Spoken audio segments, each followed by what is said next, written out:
కార్తీక పురాణ పారాయణతో పాటుగా ఆచరించవలసిన దాన ధర్మ జపతపాది విధులు, వాటి ఫలితాలను తెలుసుకుందాము.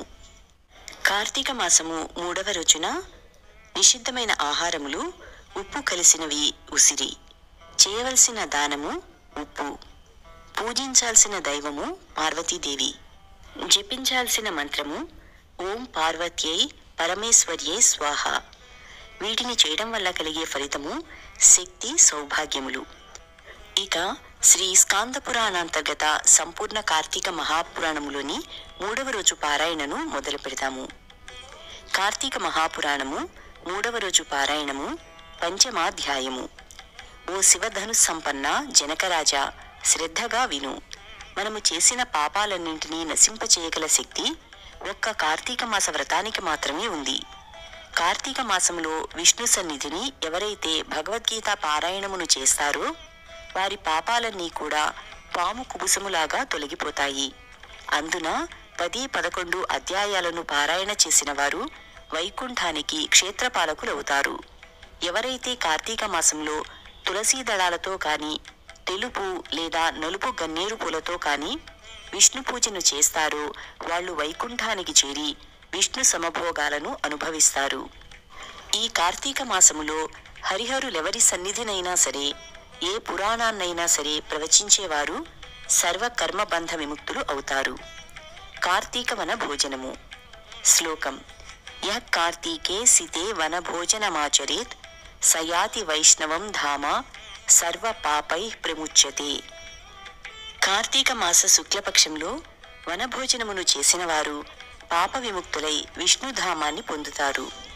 జప, హోమ, పూజ, భోజన, తర్పణ ఫలాలతో పాపీ క్షుద్ర చండాలాది అశోచవంతుల యొక్క సంభాషణలను విన్న పాపం తుడిచిపెట్టుకుపోతుంది.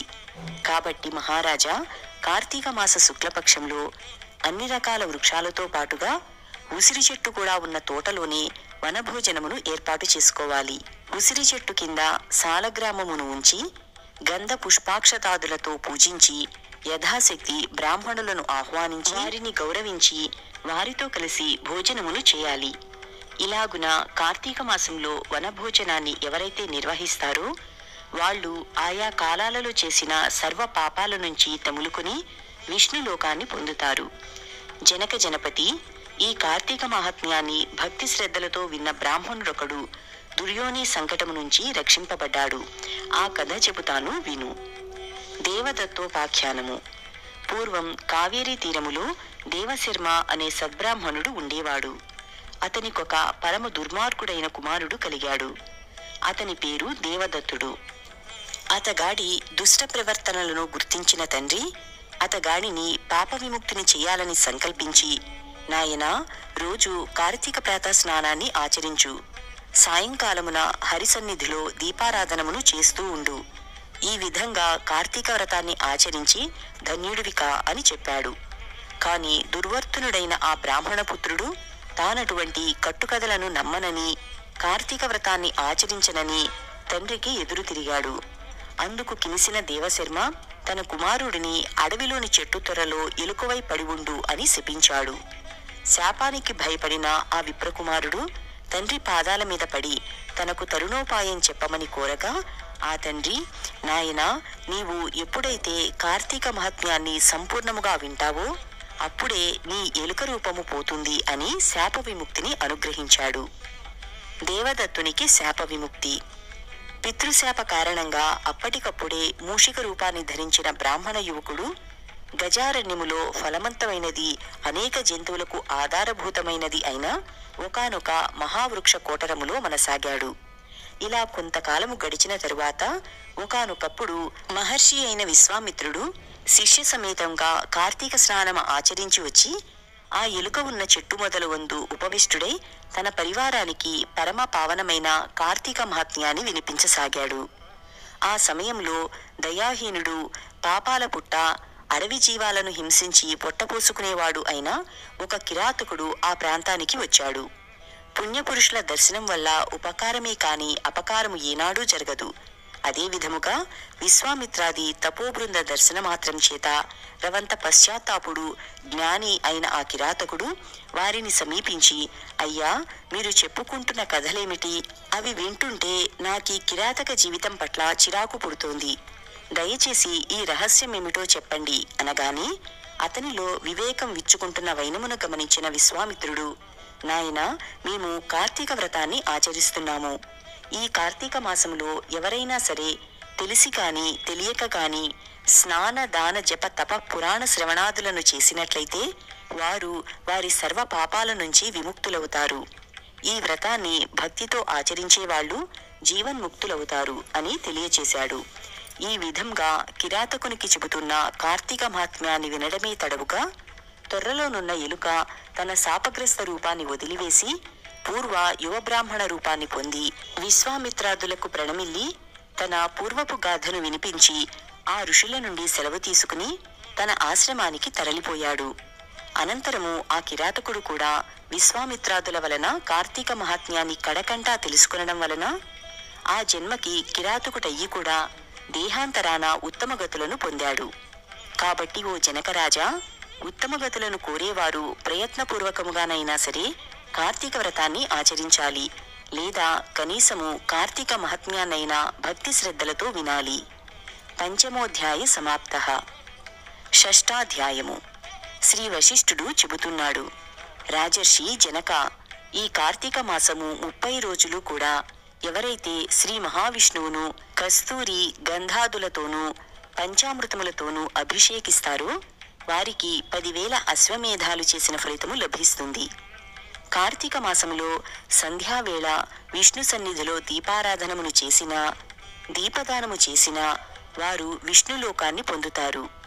ప్రత్తిని శుభ్రపరిచి దానితో వత్తిని చేసి బియ్యపిండి లేదా గోధుమ పిండితో ప్రమిదన చేసి ఆవు నేతిని పోసి ఆ ప్రత్తి ఒత్తిని తడిపి వెలిగించి ఒకానొక సద్బ్రాహ్మణుని ఆహ్వానించి చివరి రోజున వెండి ప్రమిదను భమిడి ఒత్తిని చేయించి వాటిని బియ్యపు పిండి మధ్యన ఉంచి పూజా నివేదనాదులను పూర్తి చేసి బ్రాహ్మణులకు భోజనము పెట్టి అనంతరము తాను స్వయంగా ఇలా చెప్పాలి.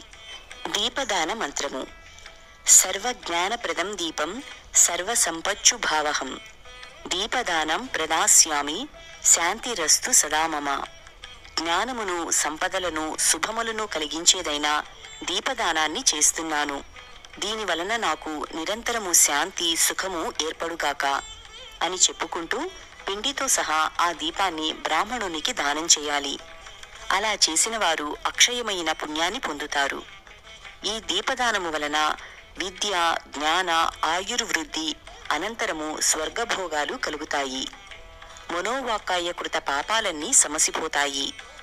నిదర్శనార్థమై దీనికి సంబంధించిన ఒక కథను వినిపిస్తాను, విను. లుబ్ధ వితంతువు మోక్షమొందుట. పూర్వం ద్రావిడ దేశంలో ఒక అనాథ వితంతువు ఉండేది. ఆమె రోజు భిక్షాటనమును చేసి వచ్చిన దానిలో మంచి అన్నమును కూరలని విక్రయించి తాను దూషితాన్నముతో తృప్తిపడుతూ డబ్బును వెనకేయసాగినది. ఇతరుల ఇండ్లలో వంట పనులు కుట్టు పనులు మొదలైనవి చేస్తూ ప్రతిఫలముగా వారి వద్ద కొంత ద్రవ్యాన్ని తీసుకుంటూ ఉండేది. అదీ కాక ద్రవ్య భిక్షాటన కూడా చేసేది. ఇలా నిత్య ధనార్జనాలగ్న మానసి అయిన ఆ వితంతువు డబ్బు సంపాదించడమే తప్ప ఏనాడు హరినామస్మరణ చేయడం కానీ హరికథను పురాణాన్నో వినడం కానీ పుణ్యతీర్థ సేవనమును కానీ ఏకాదశి ఉపవాసమును కానీ చేసి ఎరుగదు.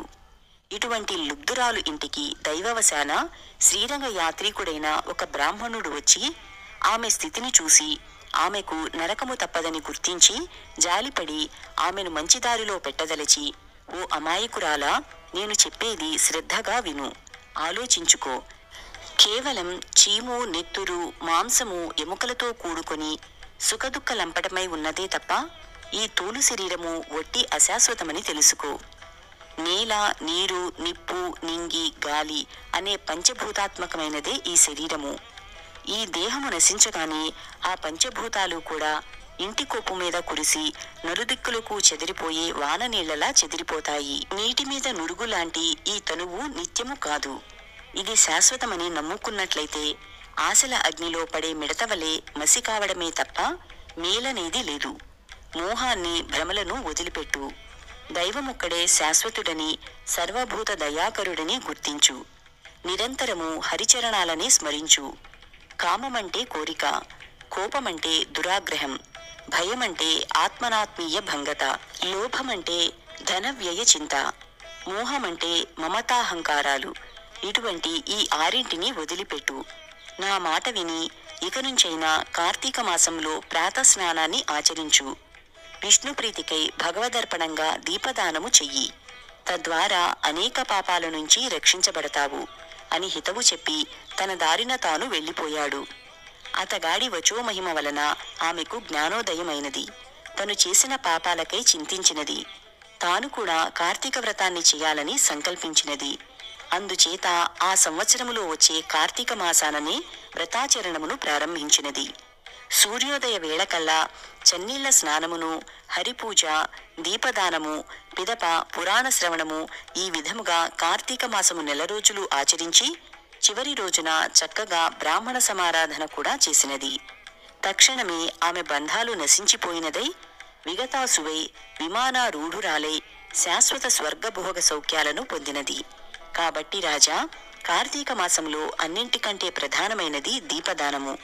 తెలిసి కాని తెలియక గాని ఎవరైతే దీపదానము చేస్తున్నారో వారు తమ పాపాలను నశింపచేసుకున్న వారే అవుతున్నారు.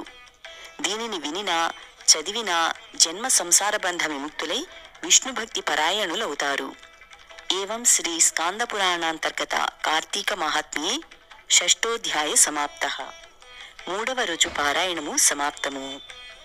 ఏ